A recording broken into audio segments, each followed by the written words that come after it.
So thank you very much for joining me. Good morning again. My name is Yara Chiano. I am the symposium founder and one of the coordinators with the group of coaches, as you may have heard already, if you attended the morning keynote address. And this is conversation number 2. And I tell you, I am kind of a little bit apprehensive and not really sure how this is going to progress, because this is all live internet. It's my computer. You're obviously live audience, and on top of it, it's all recorded, right? So if we make a mistake, it's going to go out to the whole world. This is conversation number 2. We are going to talk about AI in education and learning as a broad topic. But the reason I'm more apprehensive than normally when I prepare workshops, webinars, and conversations with others is the fact that I would like to include ChatGPT in the conversation. So this is not an attempt for me to summarize or give you an idea of what I think ChatGPT can do, but actually ask it to be part of the conversation. So let's see how this is going to play out. To that end, I would like to go ahead and share my screen. And let me just make sure. Okay, so this should be the one. I'm going to share the sound. And you should see on your monitor, you should see the ChatGPT interface, right? Okay, excellent. Thank you. Thank you, Natalie.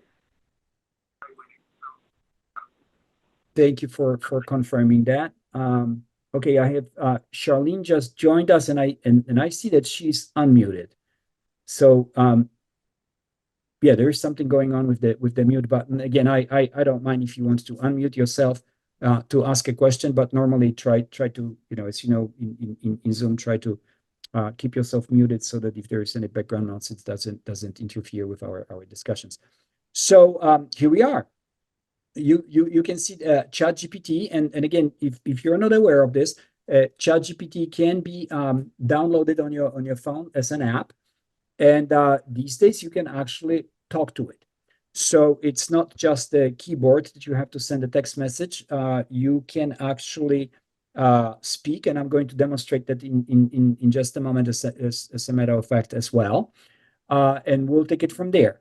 The topic of this discussion is how AI, ChatGPT, and other artificial intelligence tools that become to be ubiquitous as we speak, they are becoming more ubiquitous by the moment, how they influence our teaching and learning practices. So I am all ears. I would like to hear input from you. I would like to hear your comments, your thoughts, and let's see how we can engage ChatGPT in the conversation. So let me demonstrate. It is still a little bit cumbersome. It's not like a human being, but it's awfully close to it. So let's go ahead and ask this a question. Hello, we are in a conference with higher education professionals, and we would like to engage you in our discussion. Would you please introduce yourself? Hello and thank you for inviting me to join your conference. I am ChatGPT, a large language model developed by OpenAI. My primary function is to assist and provide information across a wide range of topics. Okay, so I'm going to mute it so that we don't have to listen through the whole thing. One word of caution, what I have already learned is that when you ask a general question of ChatGPT, you get answers that are quite elaborate. There's quite a bit of reading that follows, and they are all over the map. So it always is a good idea if you have a question, you would like to discuss anything with ChatGPT, try to keep it focused.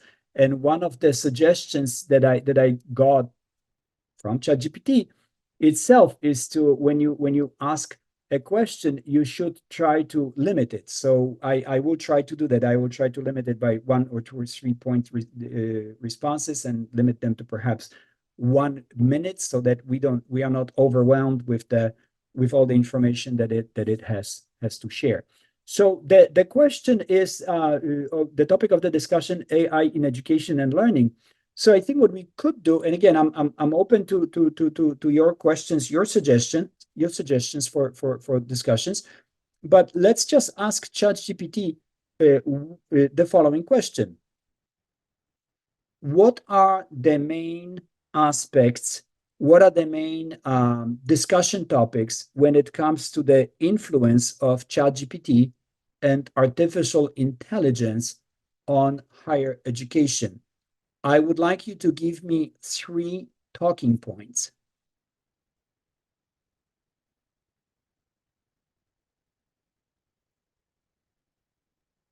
And here's what ChatGPT tells me.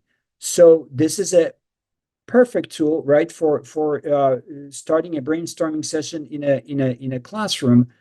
Students are welcome to ask their questions and hopefully as we engage in a discussion, you're going to see the different interpretations, right, of what the given questions mean and how we can address them from the given platform in the given context. So there we go. We have 3 talking points that ChatGPT has generated for us: transformation of educational delivery and accessibility. And we had quite a bit good discussion in our previous session when we talked about ethics in higher education and ChatGPT, workforce preparation and skill development, and then we have ethical equity and policy considerations. So I have a question number 1 for you, all of you who are here. If you could please share with us, you can just make a statement about it. Doesn't have to be anything elaborate, but how do you think ChatGPT or AI has influenced your practice, if at all? If nothing has happened, please you can share that too. But what really is your professional attitude towards ChatGPT and AI in education? Do you see it as a threat, as a partner, as a collaborator? What's in the back of your mind every day when you start talking to your students at the beginning of this semester in 2024? I imagine a year ago the discussions were more of a explosion of ideas. Since we've had ChatGPT at our disposal for about a year or so, what are your thoughts? Do you have any comments as to, again, influence of AI on your practice? If you would like to please speak, you can write your comments in the chat too, but I would prefer if you were to just speak up.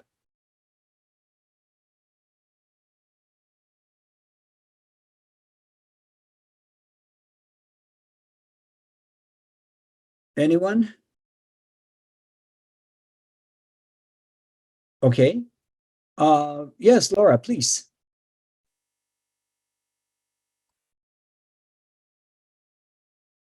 Oh, you know what? Sorry, I had the chat somewhere hidden uh,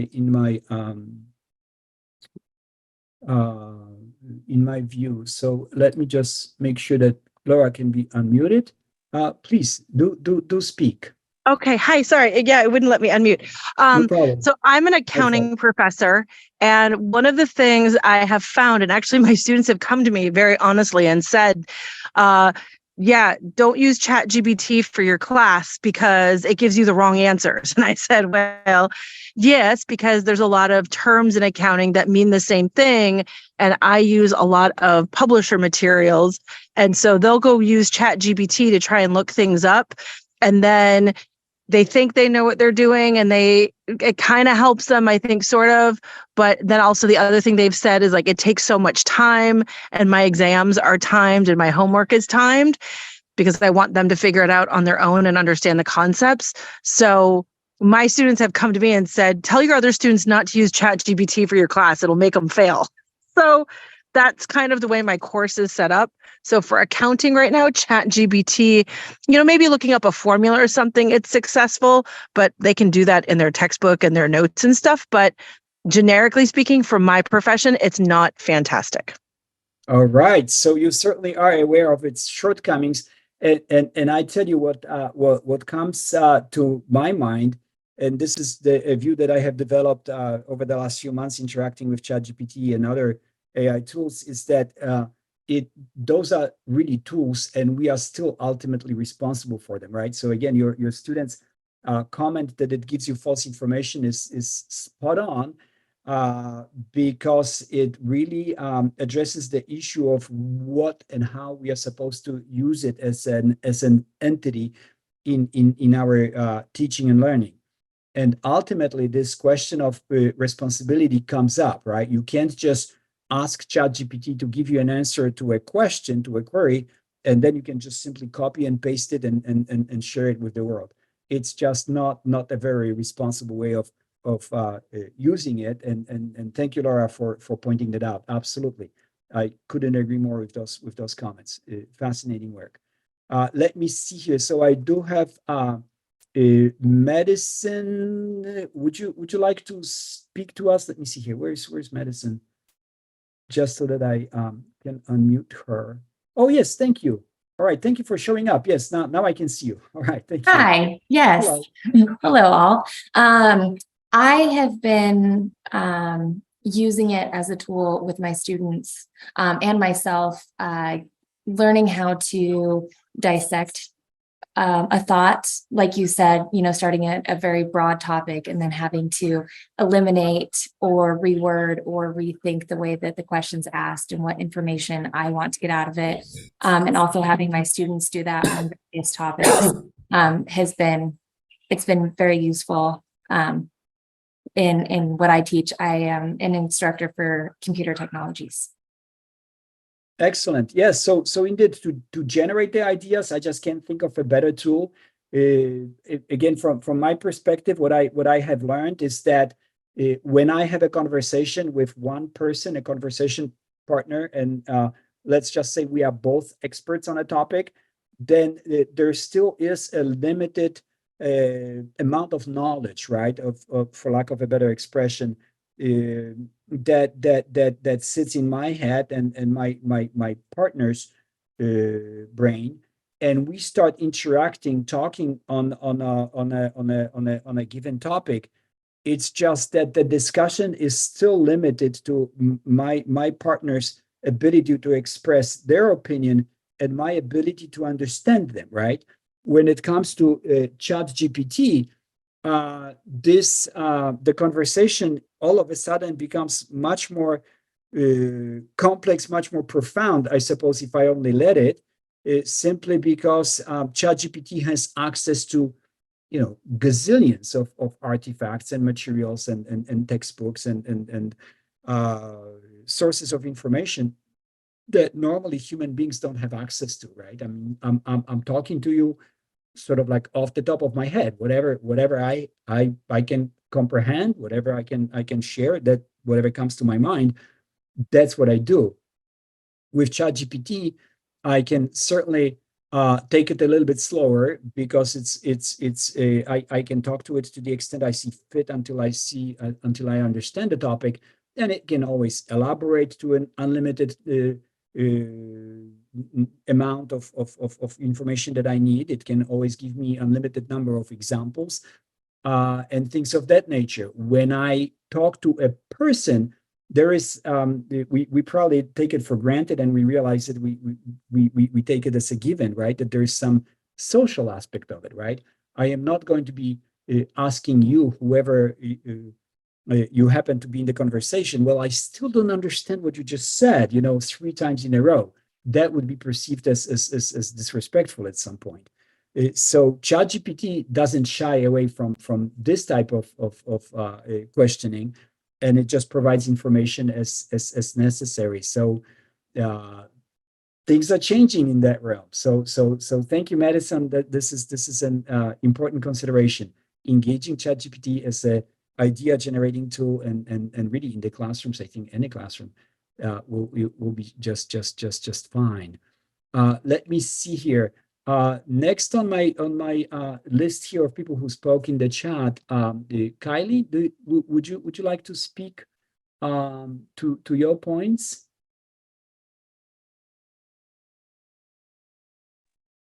Sure. I think initially I was blown away by what I was being exposed to in terms of language. I hadn't thought about language and structure of language, and probably since I was in graduate school and writing a thesis, when I started seeing what was coming out of this. And so it really started making me think about the structure of language in a different way. And now I'm at a point where it's not so much about my own generation of that language. If I need to get a point across, I can throw out some ideas and allow it to come up with something much more succinct and academic jargony than I would be able to in a quick time frame. So if I need to send out a quick, update on a topic of research, I can throw out the ideas and it will come up with something that's much more succinct. But the other place is just like I did a bunch of student interviews of students that had left our institution. And these are students that I was working with in a grant project. So I was emotionally connected to a lot of these students. And so I had my own views on what the kind of commonality of their reasons for leaving and how included in the university community they felt. But the output that GPT did by just running the transcripts of those interviews in told a different story, which was much more without the emotional bias that I had as the interviewer and participant in the grant project with them. So I'm loving its ability to do qualitative research. Oh, absolutely. And as a matter of fact, let me see here. I just discovered, this little tab here. If you could please take a look at my screen that I'm sharing. When you click on Explore ChatGPT, there are all kinds of other GPTs that have emerged in the last few months. And this is the library of AI applications that just keeps growing. When smartphones became a thing and we were able to install apps, there was this, a lot of discussion about, well, yeah, you have any question, there's an app for that. And here's that, whatever it is that we do, there is an AI for that.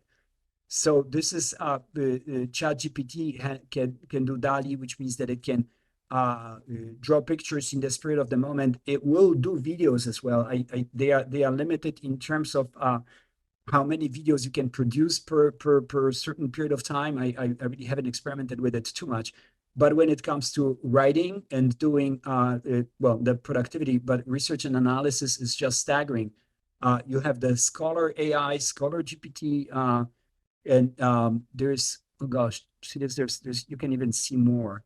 So there's just a lot of, there's the programming AIs, everything on education, universal primer, math solver, code tutor, alpha notes GPT. This is just all, these are just amazing tools. And when it comes to lifestyle, sky is the limit. I did ask ChatGPT at some point to design my daily schedule, and I tell you, it works. It takes some tweaking, but you can.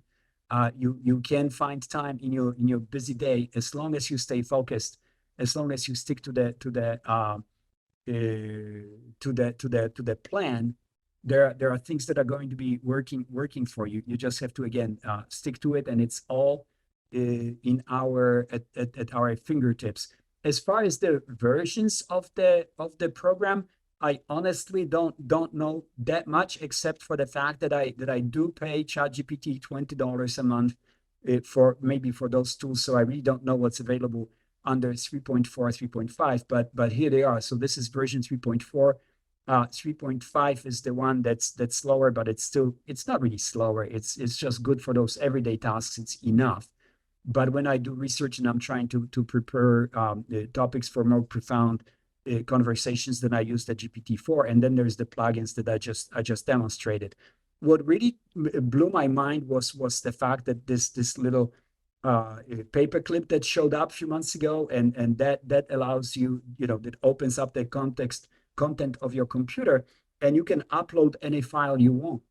And all you really need to do is just ask ChatGPT to summarize it, give you the talking points, ask questions, or if this is a preparation for a webinar of sorts, what would be an overview, or I'm even thinking, okay, I haven't tried it yet, but if I were to upload my college's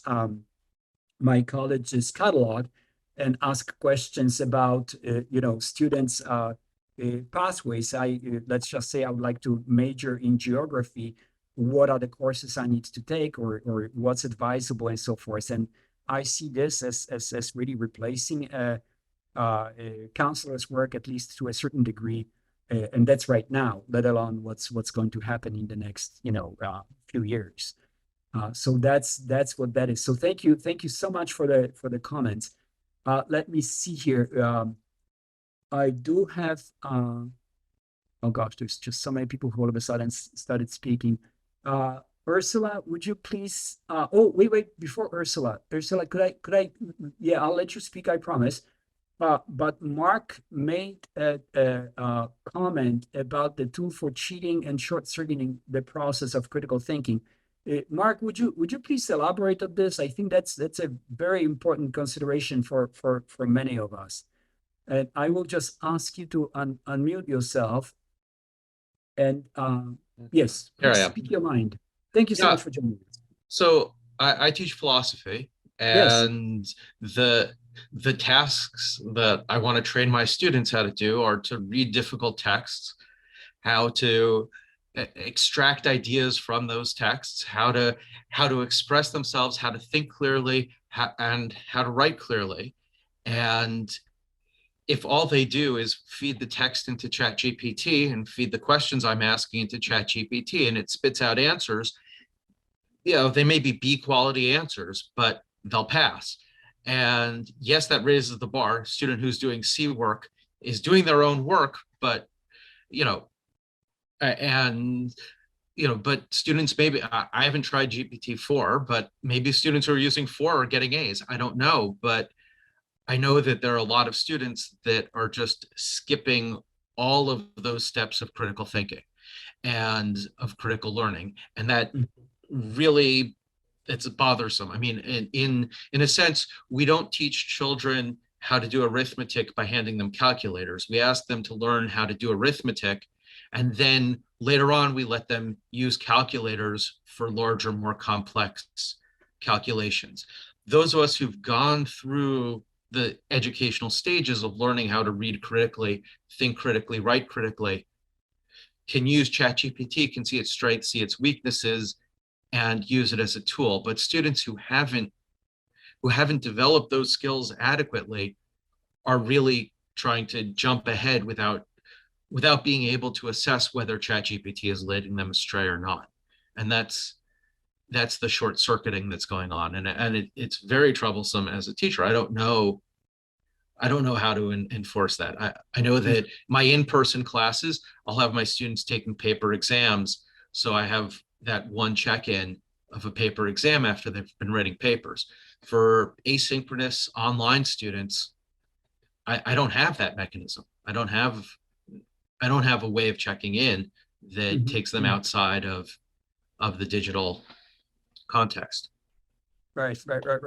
So again, this is probably a topic that's really again resonates with a lot of us, and it's not anything that's going to go away anytime soon until we realize that ChatGPT, I think as you already mentioned, is not something we can just kind of like put a lid on and pretend that it doesn't exist. It is here, so we need to figure out how to make it work for our benefit and for the benefit of our students. So Mark, starting from the beginning, when you mentioned that this is that you make your students read certain passages and extract information from there. ChatGPT, I suppose, could be said is really a tool that's going to revolutionize the way we think about our interactions, about education, about what it means to be educated, and what skills and competencies we need to access this. So going back to even the question of reading and writing, right? So let's just say a few hundreds years ago, we didn't have books as we have them now, and people had to be telling stories and remembering them, right? Because there was just no way to mass produce written word. So now, sort of like from next generation, I mean, hundreds of years, many generations, it's just that things are changing. And I think again, we can try to put students back, but I think we need to at the same time shed light on possibilities and aspects of artificial intelligence that are becoming ubiquitous and very empowering to many of the students. Let's just say that there are students in remote parts of the world. There are students who do not speak English. There are students with disabilities who never ever, or let's just say not regularly would have access to a classroom, would have access to a textbook. As a matter of fact, reading material. When you think about it, and just kind of like hit me even in my ESL profession that students who've been here in the United States for about 6-7 months all of a sudden end up in my most advanced levels of English class. And so I asked them, what are you doing here? Shouldn't you be studying English at the lower level? And I was just simply told, no, teacher, don't worry about it. We do have YouTube and we have Netflix in my country. So that's how I learned English. And that's a very, very revealing thought to me, right? Same thing here. If we have access to ChatGPT and I can understand the concepts without having to read, Schopenhauer or Nietzsche's work or whoever is there, whoever the students need to study, then I think the question is going to be what it is that I need to know from these philosophers in order to solve problems, to apply that knowledge in relevant fashion to make my life easier. And perhaps that's a consideration that we could, that's the spin that we put on it, rather than students having to spend hours on end trying to read text that may be too intellectually demanding.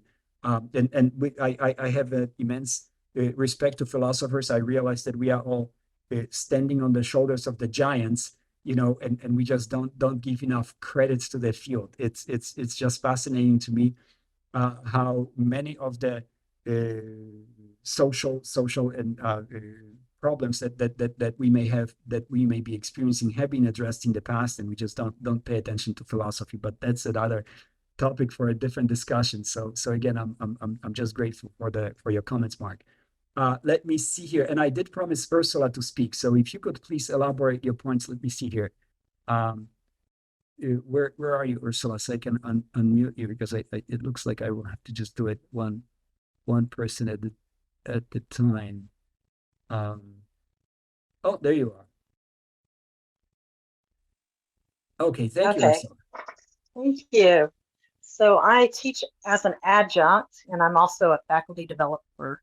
And I started using ChatGPT as an adjunct last spring, and it helped me come up with case studies so that students could go through the case studies and analyze them, because I teach personal health class. And so it would give me, I could feed in some data, and it would give me more creative case studies than what I could come up with in a limited time.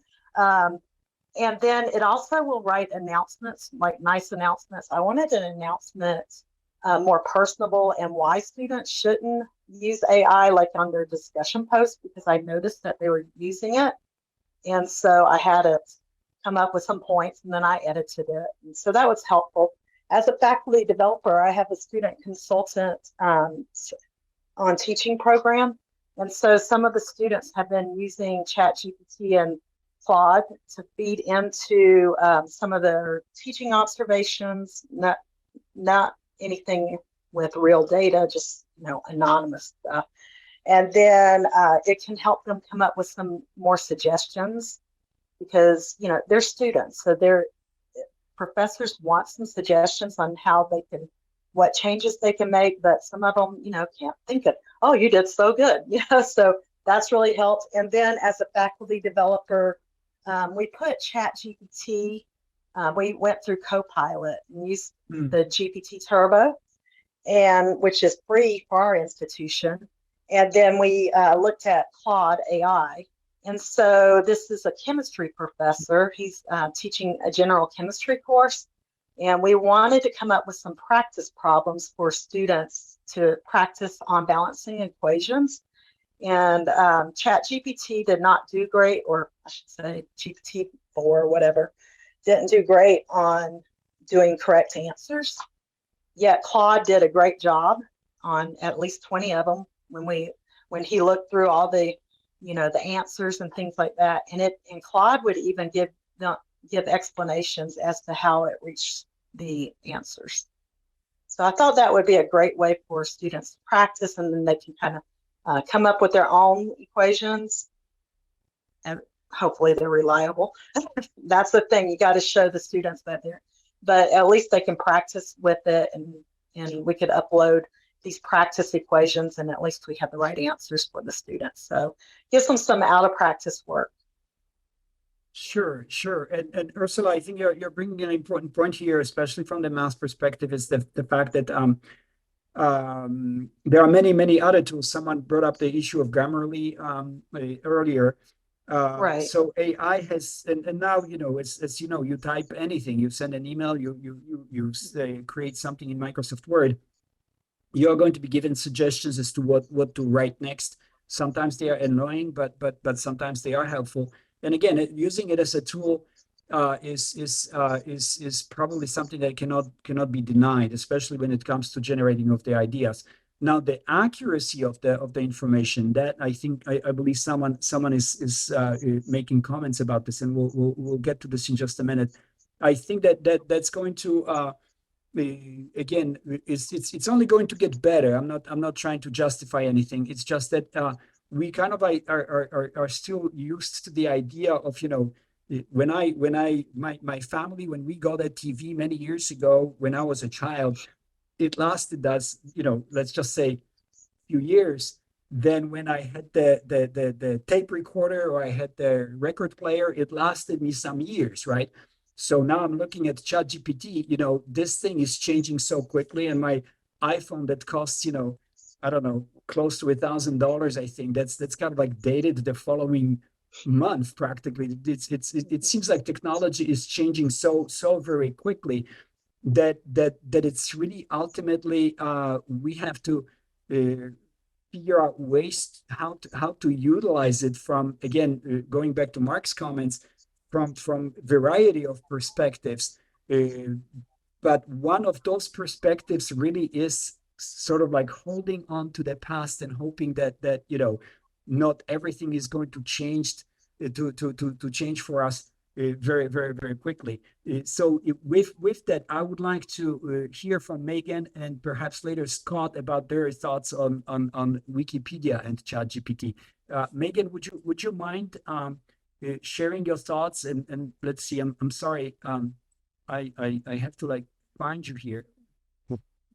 Oh, there we go. Thank you so much for raising your hand. At least I found you right away. Zoom will have to do something with this. So thank you, Megan. Absolutely. So I am currently an instructional technologist in the CSU system, and I am also a graduate student in educational technology. So I share perspectives from both the educator and the student side at the moment, which has been delightful during discussions of AI and ethical use. But in our studies and in our program, we've talked about how Wikipedia has waxing and waning reliability in terms of accuracy, because you don't have to be a subject matter expert to edit a post or edit information while students are doing research. In the same way, a lot of GPTs are currently configured where they have to respond whether or not they have the knowledge, thus creating these hallucinations. And so I remember coming up in my previous education, there were some faculty that were always very opposed to any citations from Wikipedia, but using that as a jumping off point for your draft where you're able to find the citations that were there might be credible resources, or finding ways that you can spark the ideation behind it, but not relying on guaranteed accuracy. And so that has been a comparable parallel to discuss AI with my current programs in terms of the functionality of brainstorming. Right, right. I think that's an important consideration. As a matter of fact, let's see what ChatGPT says. I promised I would engage it in the discussion, and here we are, going talking and talking and talking. Let's see. What is the difference? You know what? I can ask it with let's see, by speaking, right? What is the difference between Wikipedia and ChatGPT? Could you give me three main differences?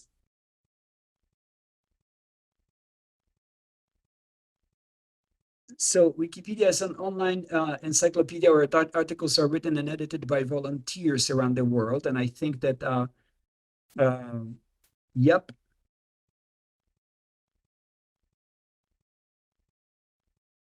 Yes, Megan, exactly to your point, right? That this is something that people do, and they are not always experts. And then ChatGPT responses are generated on the fly by the AI based um, on the input it receives. Okay. And then interactivity and personalization. See this? So I think that's the biggest difference, is that Wikipedia is somewhat static, right? Someone asked me earlier in the previous session whether the answers that ChatGPT generates are going to be identical, and they really aren't. When I uh, have a conversation with ChatGPT and I ask a question, and there is this thread, right? There is this continuation of the discussion.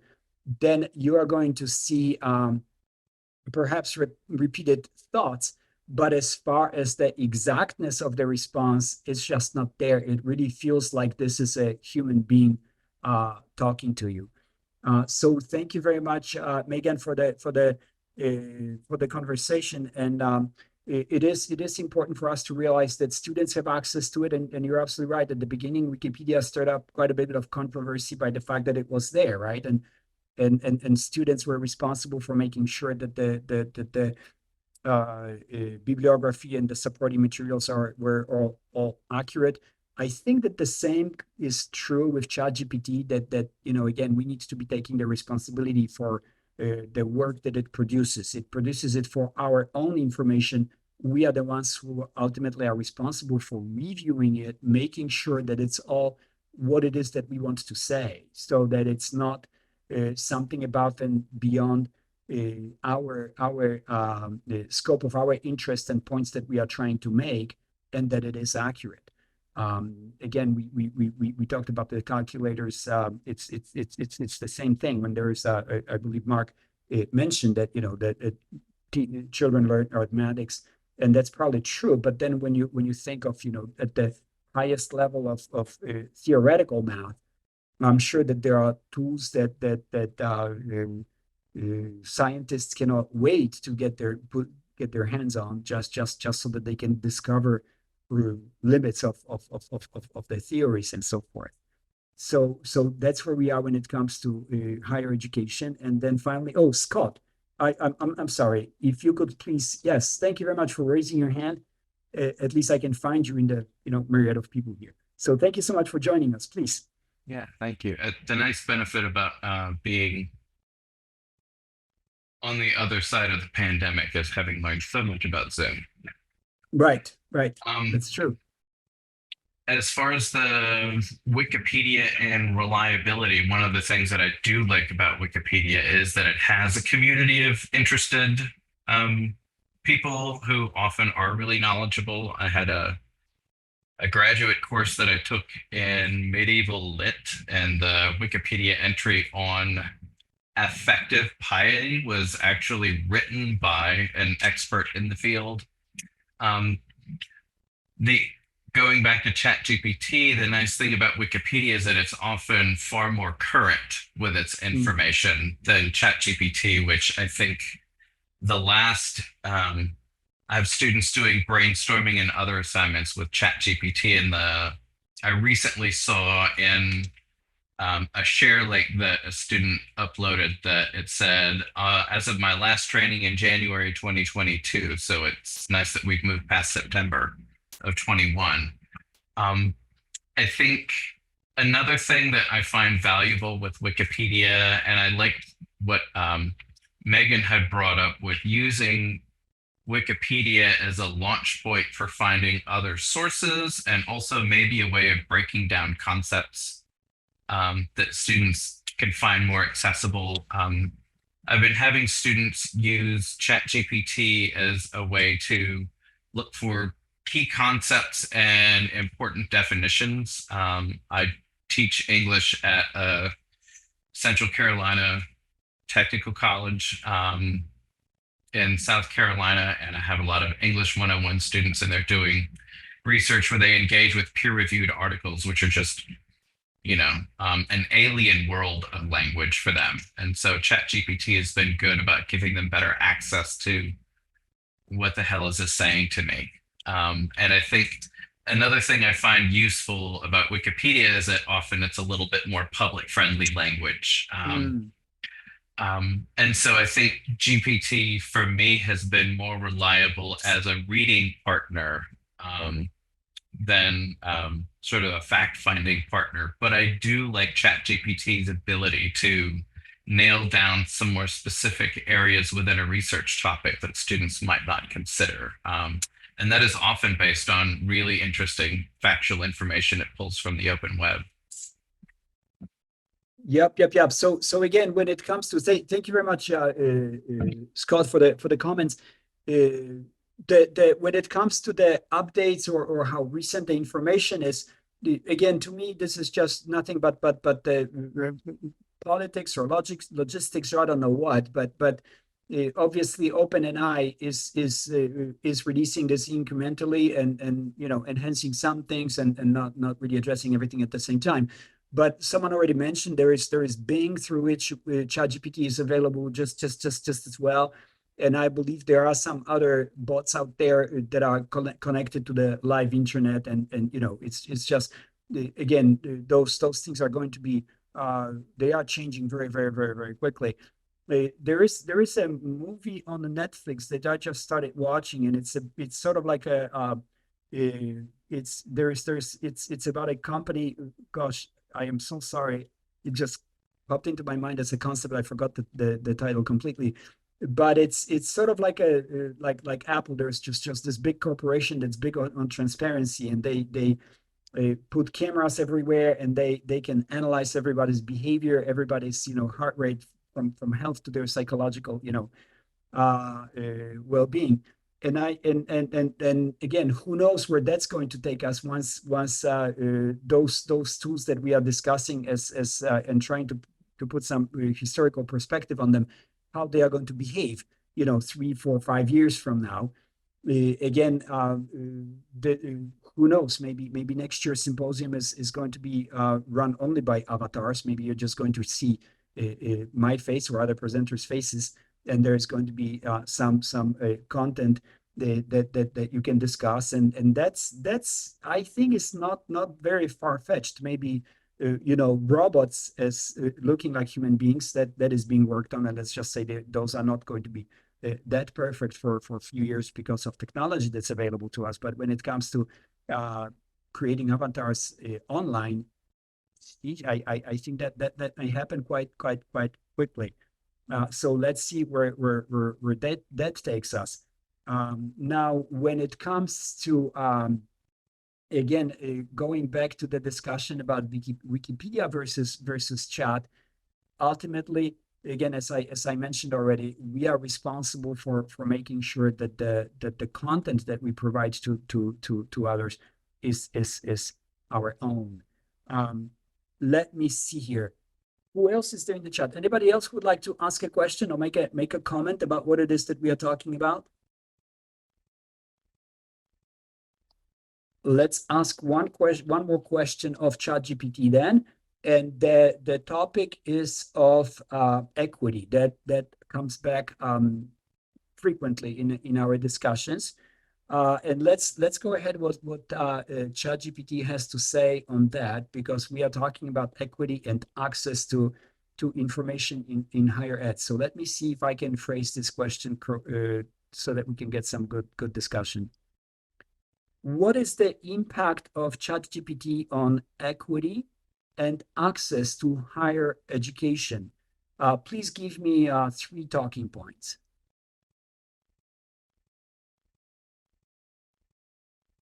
again, I could turn on the speaker and you can probably. Here are 3 key talking points. There we go. Enhanced accessibility to learning.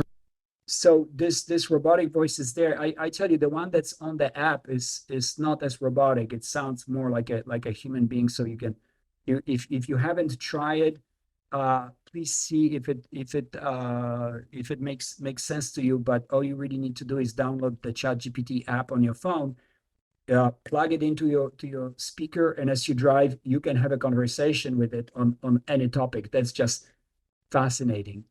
There is some kind of a network error that I just received. I'm not sure for what reason, but it started talking, and here we are. For some reason, I have the red font here showing up.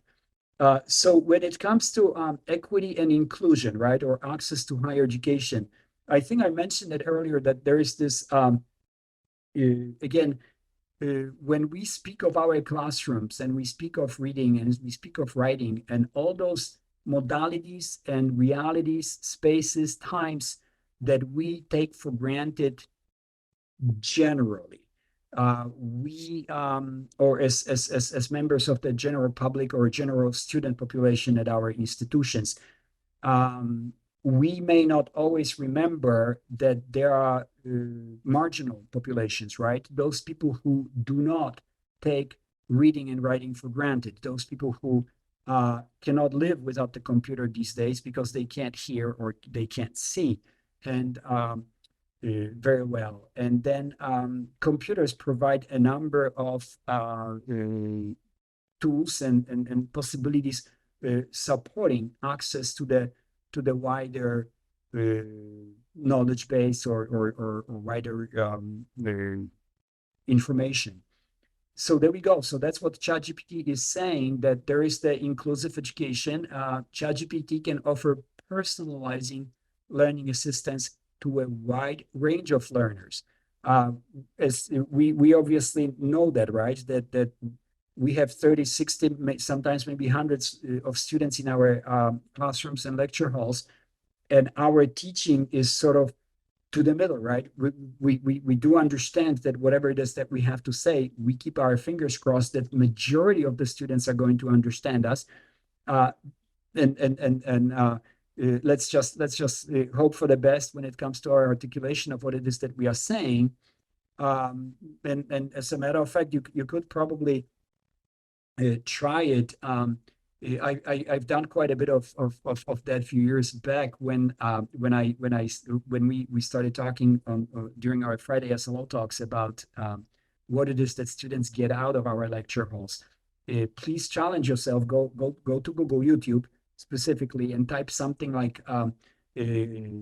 Physics 101 college lecture, or philosophy for that matter, right? And there are people who record their lectures and they've posted them on YouTube.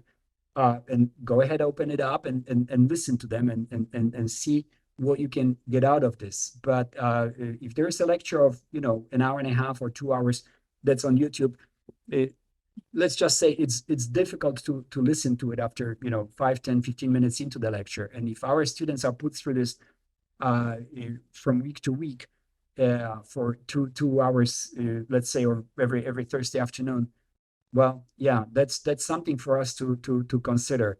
Is really lecturing the best way we can disclose information, and if it must be a lecture, why does it have to be that way? So perhaps those are the questions that we can answer. We can try to address collectively as spectrum of higher education. We don't have to do it necessarily individually. Personalization of learning is probably one of the aspects that ChatGPT is going to address in this context. Learning and communication support, I think I already mentioned that there are students who don't speak English very well, who don't write very well, who don't articulate themselves very well in English. And I tell you, I speak English as a second language, and it's let's just say that I've done it obviously for a number of years, but it always is a struggle. I don't really do high school jokes. I don't understand baseball in the spirit of the moment. So those are just those cultural differences that by golly, no matter how long I study English, how long I use it, it will never be something that's 100% my nature, so to speak. Then we have, but that's just, again, my personal observation. Other people may have completely different experience. Enhancing academic support and customized learning, again, is something that probably will be best way to address this, simply because, as I mentioned earlier, when we have a large population, different students have different understandings or they obviously come with different levels of understanding, preparation to our classrooms, and some of them need to have their gaps in knowledge, in ability, narrowed, and it's only up to us to figure out what those gaps are and what it is that we can do about them. Let me see here. I do see Scott. Scott, you make some more comments. Do you mind to elaborate on them, please? Yeah, it was just when you had asked ChatGPT to give you 3 key talking points. Something I've noticed quite a bit is an English educator, or English instructor trying to incorporate ChatGPT into student assignment design and classroom instruction, and also modeling what ethical, accountable behavior with ChatGPT looks like. I do get a lot of students who try to slip things through, or who maybe feel overwhelmed, and they use ChatGPT as a writing surrogate, and it certainly has certain writing tics Right. that sometimes are not always caught by, AI detectors. And so I've been finding myself talking to other faculty at my institution for here's some things to look at, but maybe we can turn this into a conversation when we see some of ChatGPT's signature moves, or something looks like it's been AI generated. How do we then, help students turn ChatGPT's content into something that they can actually use, or, to more effectively chat with ChatGPT to get the kind of support that will actually help them learn and meet our objectives? And I think that Scott, you're here again. I recall Mark's comments earlier. You're really, gosh, that's a very, very important discussion, because again, are we concerned, let's say, in geography class, that our students write well, or do we want them to express ideas about geography in that class? If the latter is true, then perhaps what we need to focus on is looking at assessment from a different perspective, right? Again, we are kind of like we've gotten used to the idea that best way to gauge students' understanding of the complex issues in classes like psychology, philosophy, even geography for that matter, we give them something to write about. And now, okay, that's just one type of assessment. And again, this may not necessarily be the best thing for students to use to express what it is that they know. What about other types of assessment? Again, there's always interwoven in those discussions is the grading system that we have, right? Hey, as long as you get a B, you're fine. What have I learned in the process, right? What does the B plus tell anyone? That there's some aspect of theory versus practice in pretty much any course we can think of, right? Okay, a student gets a B plus. Do you know theory better, or are you better in practical things? Like, which one is it? That's important. Reading and writing, right, coexist in pretty much in any course. So, do you read better, or do you write better? What does the B plus tell me about that? And that's why we talk about, outcomes-based education. That's why we have the SLO talks, because those topics are just of great importance. And again, we take them for granted. We bypass them. So the question here is, again, what it is that we are trying to accomplish when it comes to assessment of student learning. What is it that we want them to do? Do we want them to go through the experience like we have, sitting there, until 3 o'clock in the morning, trying to read long books because they were due on Thursday? Or do we want them to express themselves on issues that matter making this learning process so much shorter because of the technology that we have available. Those are the topics that I think, again, will not go away from our discussion forums for very, very, very long time in the future. So that's where we are. Scott, did you have anything else to add? I'm sorry.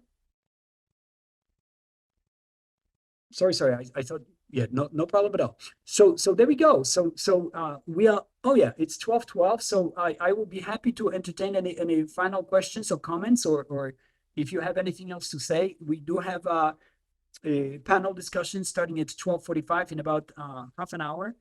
So you're certainly welcome to grab something to eat, and I hope to see you in the future. What can I say? Thank you very much for the insightful discussion. I'm looking forward to more. And I tell you, I'm just so happy that you're joining us to confirm, to reaffirm the fact that we are creating the forum where those discussions can be taking place. So thank you so much for joining us at the discussion at the symposium. Thank you so much for joining me for this session. I will have another one at 3:15, I believe, at 2:00. Sorry, 2 to 3 after the panel. Thank you so much. I'll see you around. Thank you very much for joining us. Until next time.